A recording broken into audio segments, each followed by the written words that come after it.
دكتور عبد الحكيم محمد عبدي الله يغان دكتور ماتشيسته waa dhaqtar ku takhasusay daaweynta cudurrada ku dhaca haweenka kana yimid wadanka Ingiriiska oo ay weheliyaan hawlwadana caafimaad ayaa daaweyn caafimaad ka bilaabay xarunta caafimaadka ee Bilaal ee magaalada Burco. Dr. Abdi Hakim ayaa sheegay in hawlgalkooda daaweynta caafimaad ay ku lamaan tahay baadhitaan loo adeegsanayo qalab casri ah iyo daaweyn tayo leh oo dhaqtarku xusay inuu daaweyn caafimaad hore uga soo sameeyay magaalooyinka Beledweyne, Muqdisho iyo Jowhar. Haddaba dhaqtarka oo faahfaahinaya arrimahaas oo dhan ayaa waxa uu yiri badana waxyaabo aan kullu waxa kamid ah marka cudurrada dumarka oo ay kamid tahay caado wareerka ay kamid tahay dhalmo la'aanta ay kamid tahay cudurrada galmada lagu kala qaado oo diido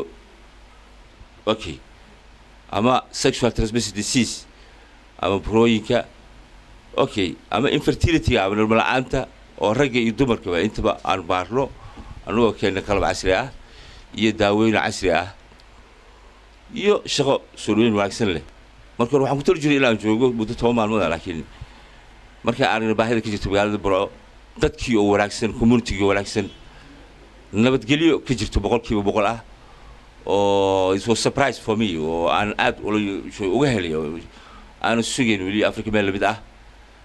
taas ay waxay ka marka iyo baahida ka jirtay in aan isku dayo daryeelka caafimaadka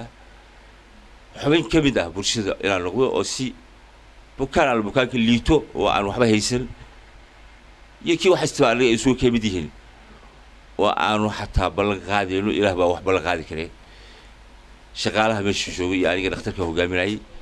qofkii amaanta waxba haysan xataa dhaqaale oo ilaah loo ogyahay xataa aan ku daaweyno as free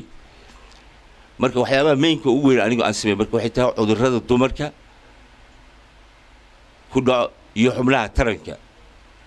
iyo isla markaa xubnaha dareenka ragga ha noqoto ama dumarka.